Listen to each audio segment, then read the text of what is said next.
Amiguinhos e amiguinhas desse nosso Brasil, quem é investidor de fundo imobiliário, em especial fundos de tijolo, sabe bem como o cenário tem sido difícil. Diria que de 2 anos para cá. Escalada na taxa de juros, explosão nos preços dos insumos de construção, além da paralisação de muitas operações, principalmente nos períodos de lockdown. Período tenebroso. E sendo assim, os FIIs de escritórios e de shoppings foram deixados de lado pelo mercado, que preferiu ativos considerados mais defensivos para a carteira.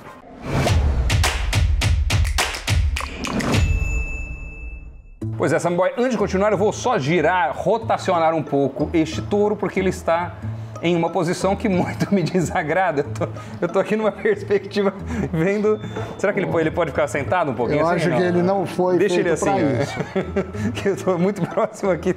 Tá um pouco constrangedor. Agora sim, mesmo que hoje a gente esteja muito melhor do que há 2 anos, os fundos imobiliários continuam com preços considerados descontados. A recuperação vista em muitos setores não foi repassada na visão de vários analistas. Tanto que, quando a gente olha para a evolução dos preços na construção civil, através do INCC, fica claro que a alta das commodities impactou os preços, com o índice subindo 43% de 2018 até o primeiro semestre deste ano. Só que essa alta não foi repassada para o valor de mercado dos imóveis, o que gera distorção para o custo de reposição. Mas daí que vem o pulo do gato, que em espanhol seria...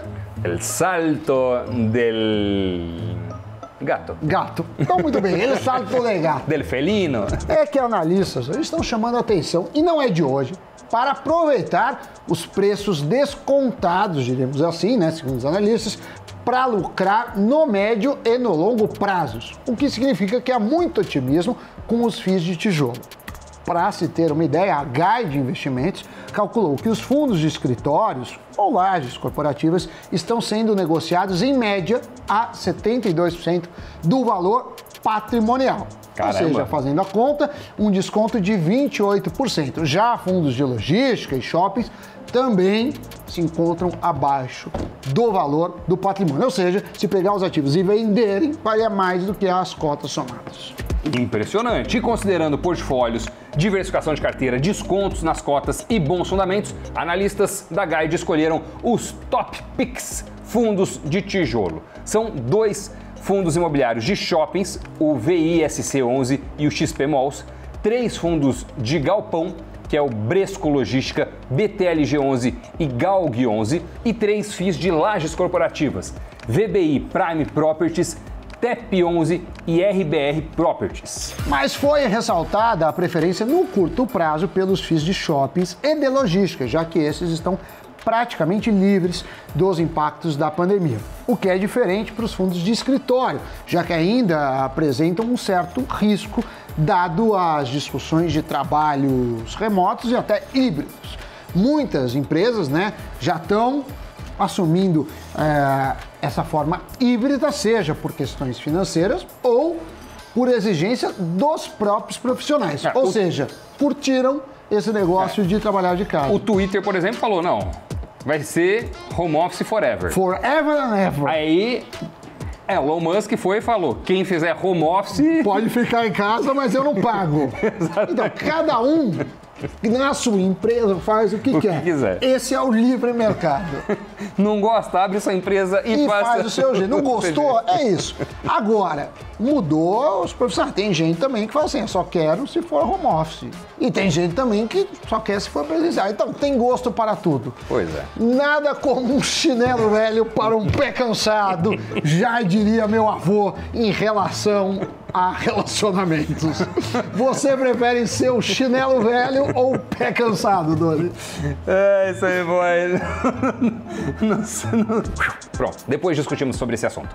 O setor de shoppings, apesar de estar entregando um menor dividend yield, vem numa toada crescente de recuperação operacional. Então a perspectiva é que os dividendos passem a crescer também no curto prazo, já que progressivamente os descontos concedidos aos lojistas na pandemia vêm sendo retirados e as vendas vêm mostrando sinal de força. Enquanto que o setor logístico é o mais defensivo, no ramo fundos de tijolo, com menores impactos da pandemia, de certa forma, se beneficiando das mudanças no varejo, as compras online dispararam e, ao que parece, essa é uma realidade que veio para ficar.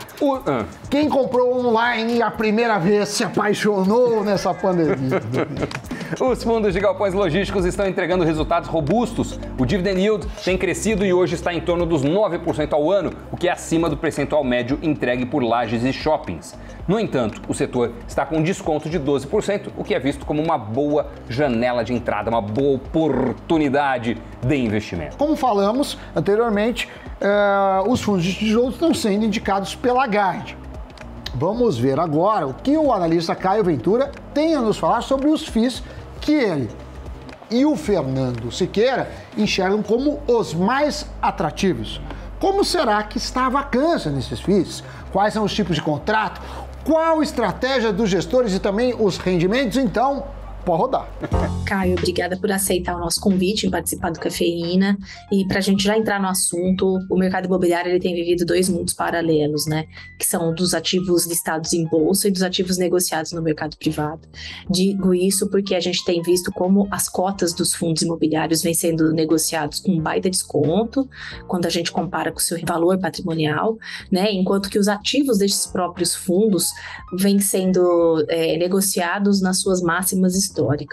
Vimos isso no edifício Infinity e no portfólio da BR Properties. E aí, de olho nisso, eu gostaria que você analisasse esse cenário, entre outros pontos, e queria que você falasse um pouco de 3 FIIs específicos que você e Fernando Siqueira indicaram em relatório, que é o VISC11, GALG11 e RBRP11. Então, qual é a tese de vocês para a escolha desses fundos? Claro, Janaína. Bom, primeiramente eu gostaria de agradecer pelo convite por estar aqui e passando para os fundos imobiliários, para esse tópico específico que leva a gente para analisar um pouco de uma forma mais macro, né? Então a gente tem que observar a dinâmica que estão inseridos cada um desses ativos, né? Então a gente tem um ativo de cada setor, eu gostaria de passar rapidamente por cada um dos setores, tá? Então quando a gente olha, por exemplo, para shoppings, shoppings na verdade tem sido nosso top pick aqui, nosso setor de preferência quando olhando para ativos de tijolo. E isso porque os shoppings, né, seguem uma trajetória de recuperação muito forte que tem sido pautada muito pela estratégia com qual os shopeiros, né, e gestores de shoppings optaram durante a pandemia, isso é, uma preferência na ocupação e que conseguiu, né, manter a ocupação em patamares elevados durante todo o período pandêmico, né? Inclusive quando a gente compara com países pares aqui da América Latina ou até mesmo em mercados mais desenvolvidos como Estados Unidos e Europa, a gente observa que os ativos voltados para o segmento de shoppings apresentaram uma taxa de ocupação superior a estes, né? Então isso tem fortalecido muito a dinâmica que a gente tem visto em shoppings agora, né? Obviamente a gente tem ainda inquilinos com uma situação financeira delicada por conta da pandemia, esses 2 anos desafiadores que passaram, mas a gente observa vendas já ultrapassando níveis pré-pandêmicos, aluguéis já chegando próximo a níveis pré-pandêmicos, com um ritmo de retirada dos descontos concedidos durante a pandemia num ritmo muito saudável, que a gente julga muito saudável, e com uma ocupação bastante elevada, né? Em alguns casos até em patamares mais elevados do que se encontravam antes da pandemia. Então, quando a gente olha para o setor de shoppings em si, essa recuperação ela se dá muito através dos dividendos, ela se dá muito visivelmente através dos dividendos, melhor falando, né? Então, quando a gente observa em meados de 2021, a média de dividend yield do setor de shoppings era aproximadamente 5%. Né? Quando a gente olha para janeiro desse ano, a gente observava um dividend yield ali de aproximadamente 6,5% aproximadamente, né? Então, agora o dividend yield do setor de shoppings ele se encontra mais próximo de 8,5%, em alguns casos já chegando a 9% ou até um pouco mais do que isso, nos dá uma segurança maior quanto ao setor e quanto à performance operacional dele, né? Então é um setor que a gente gosta bastante e, portanto, a gente escolheu o fundo VISC11, que é um fundo que a gente julga bastante atrativo dado essas métricas operacionais e também o perfil de ativos que compõem o portfólio do fundo, né? Então, quando a gente observa esses ativos, eles são localizados em regiões adensadas em termos geográficos, né? Elas são regiões de fácil acesso ao público, elas são regiões em que tem uma demanda satisfatória ali para suprir, né, essa retomada que a gente tem visto se desenhar no setor principalmente, né? Então, esses são os principais fatores olhando para a VISC, né? Então, quando a gente observa, por exemplo, aluguel por metro quadrado, vendas por metro quadrado, a gente vê um ritmo de recuperação muito expressivo, né? Especialmente do VISC e também de alguns outros fundos do setor, mas VISC foi o escolhido dentro do segmento, tá certo? Quando a gente passa para lajes corporativas, o cenário é um pouco mais complexo, né? Isso porque desde o início da pandemia o home office foi muito discutido, já era uma tendência observada antes da pandemia, mas foi catalisada, né, durante a pandemia, e isso gerou duas grandes perguntas para o investidor, né? A primeira e mais comum, que é quando, né, as atividades presenciais vão retomar na sua totalidade, em patamares que a gente observava aí pré-pandemia. E uma segunda pergunta que eu julgo mais interessante e mais complexa, que é justamente o de como vai ser esse modelo pós-pandemia, né? Então, inclusive, quando a gente observa essa discussão a nível global, ela é bastante complexa, né? Inclusive, eu sempre cito, né, que quando a gente observa investidores de tamanho enorme, né, do mercado imobiliário, como o Sam Zell, por exemplo, ele diz ali que não sabe muito bem como isso deve se desenrolar, né? Inclusive, quando a gente observa mercados mais desenvolvidos, essa discussão ela é muito forte e caminha para um modelo mais híbrido, né? Então, basicamente, essas duas perguntas trazem uma incapacidade do investidor em observar o mercado de uma forma sólida daqui a 2, 3 anos, né? E, obviamente, você vai ter um déficit de preços, e é o que justifica os preços de lajes corporativas estarem tão defasados hoje, né? Agora, uma dinâmica que é interessante notar no setor é que, ao mesmo passo que nós temos esse setor, o segmento de lajes corporativas negociando com déficit de 30% até 40% nos preços, em alguns casos até mais elevados, a gente tem uma performance do INCC desde 2018 acima de 45%, né, que é o Índice Nacional de Construção Civil. Ou seja, a gente tem uma inflação de insumos construtivos muito grande, ao mesmo passo que esses ativos estão negociando uma defasagem de preço também muito grande, né? Então, isso gera uma distorção de preços por uma lógica de custo de reposição, que é uma métrica bastante usada no setor imobiliário.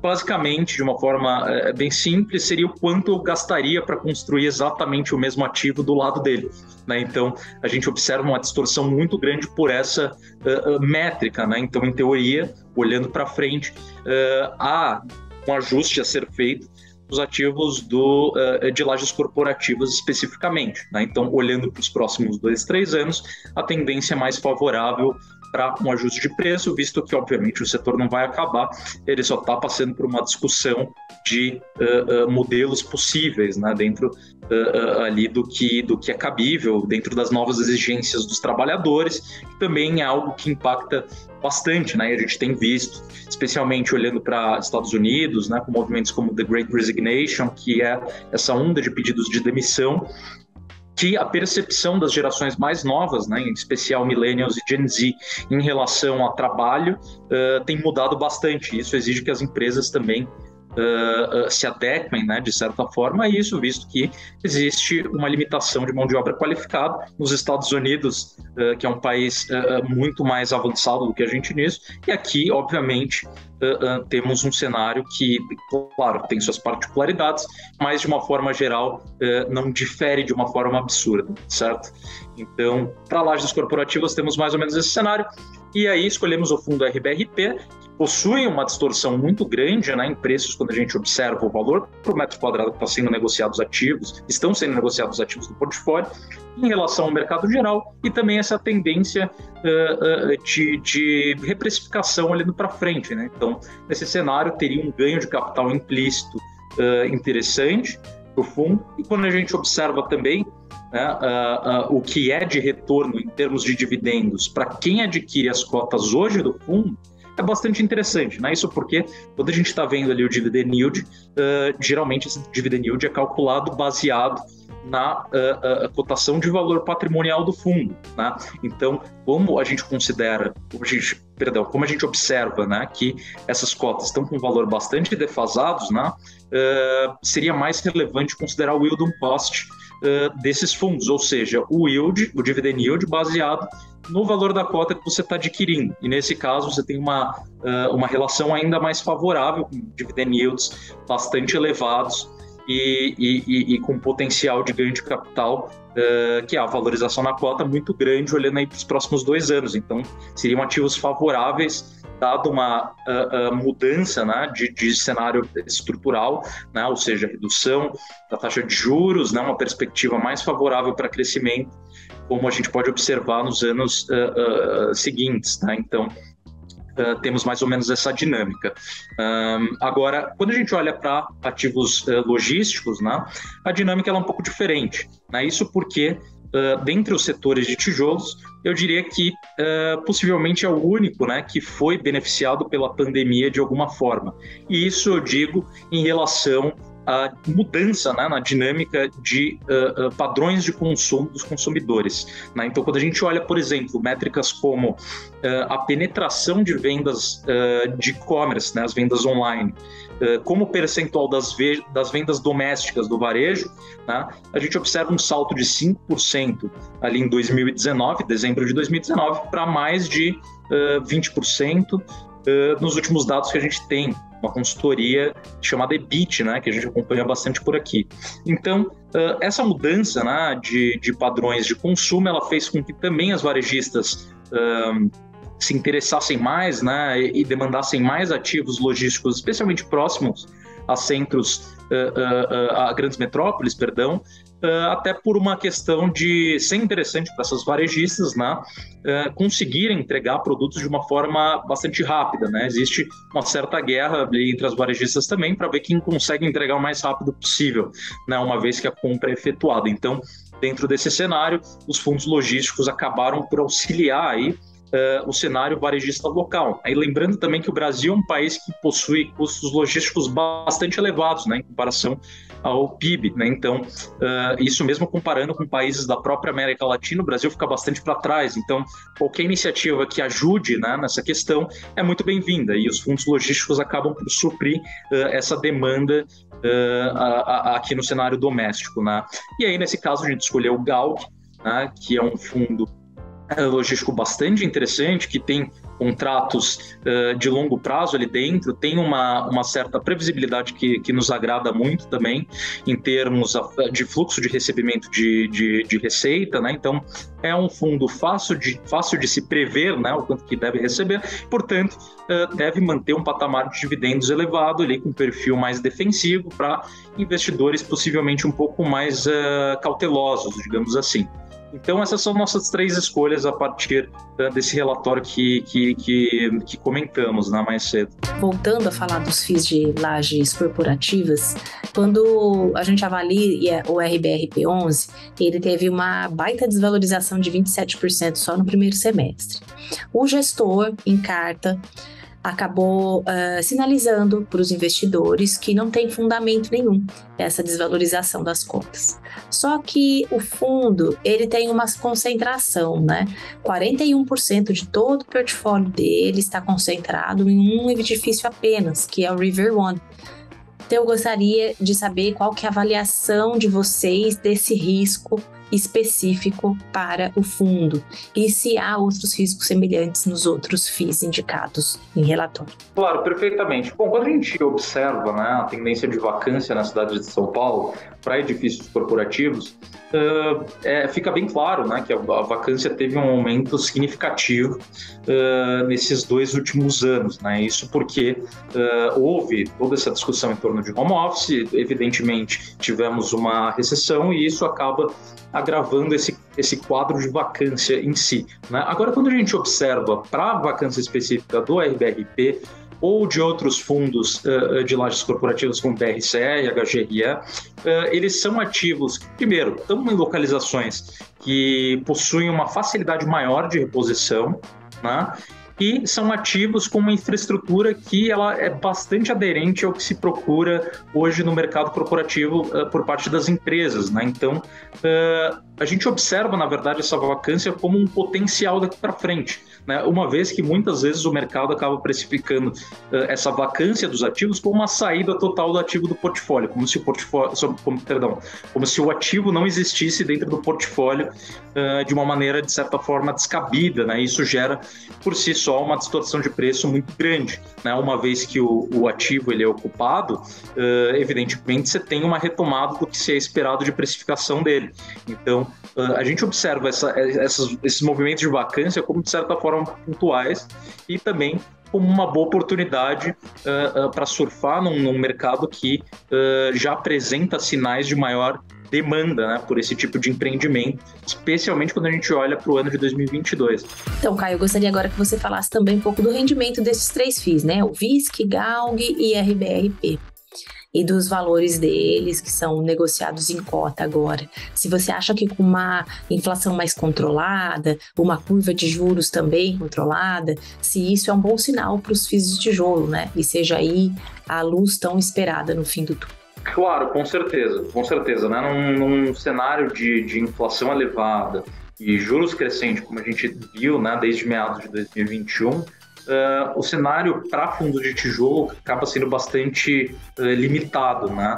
Com isso tivemos a alta, né, o reinado dos fundos de crise, de certa forma, que foi o setor mais buscado durante a pandemia, até por isso, e foi o único setor que performou de forma positiva nos 2 anos pandêmicos, né? Então, é bastante interessante notar essa dinâmica dentro dos setores. Agora, quando a gente olha para fundos de tijolo, eles possuem uma correlação mais forte com a taxa de juros, perdão. Então, como a gente espera, né, esse arrefecimento de juros, essa inversão de ciclo, arrefecimento da inflação nos próximos meses, no qual muito é baseado a taxa de juros também, o cenário fica muito mais favorável para essa classe de ativos. Tá? Isso porque o setor de construção civil ele é muito intensivo em capital, né? Então no momento inicial ali ele demanda muito investimento que acaba, obviamente, comprimindo as expectativas de retorno e por si só engavetando muitos projetos. Também a gente tem a questão dos ativos livres de risco, que acabam tendo um retorno muito acima ali do que se é esperado, né? E comprimindo o prêmio de risco ao se investir em ativos de renda variável, né? Então, obviamente, com essa inversão de dinâmica, o setor passa, né, por ventos muito mais favoráveis e, obviamente, essas distorções de preço que a gente observa já há algum tempo devem ser consertadas, de certa forma, né? Então, por isso, temos um olhar mais otimista para esses fundos de shoppings, especialmente, mas também lajes e ativos logísticos. Valeu, Caio. Muito obrigado pela participação aqui no Cafeína, viu? Agora, o que esperar dos fundos de tijolo, Sammy Boy? Nós vimos como as perspectivas são boas no médio e no longo prazo, como os descontos que vêm sendo oferecidos são atrativos. E o que eu posso falar é que quem gosta da modalidade está aí com ativos AAA no portfólio desses fundos imobiliários, pagando preço de B. A questão é que paciência é a palavra importantíssima, a palavra de ordem para quem investe nesses fundos, assim como em outros, né? O tempo aqui vai ser a principal potência, além, claro, de fazer aportes recorrentes sempre que possível. Mas uma coisa pode se dizer, assim que a inflação dá uma desafogada, os juros começarem a ceder, os holofotes devem voltar para os FIIs. O futuro dirá, quem viver verá. E com isso, com essa linda frase de quem viver verá, eu chamo o Giro de Notícias, que também vocês verão. A Johnson & Johnson anunciou que vai começar a usar amido de milho em todo o talco infantil que vende ao redor do mundo. Em maio de 2020, a empresa disse que encerraria as vendas do talco tradicional nos Estados Unidos e no Canadá, após milhares de ações judiciais. Segundo a empresa, o talco é seguro, não contém amianto e não causa câncer. E o Grupo Mateus disparou na bolsa após a divulgação do balanço trimestral. A varejista de alimentos que atua no Norte e Nordeste teve um forte resultado e mudança na sua gestão. O grupo apresentou sólidos números de crescimento e rentabilidade acima do esperado, segundo os analistas. Com isso, os papéis chegaram a subir 16%. E Buenos Aires pode vir a ser uma das primeiras cidades do mundo onde um governo implantaria nós validadores de Ethereum. Mas o que é isso? Os nós validadores são os computadores que verificam as transações que passam pela rede e são remunerados pelo trabalho com a moeda nativa da rede. Mas este não é o primeiro movimento de Buenos Aires rumo ao universo cripto. Muito obrigado a você que nos acompanhou até agora. Obrigado por se inscrever no nosso canal. Gratiluz. Gratiluz. Gratiluz é a mãozinha. Mãozinha no WhatsApp. Tchau. Valeu, pessoal. Tchau.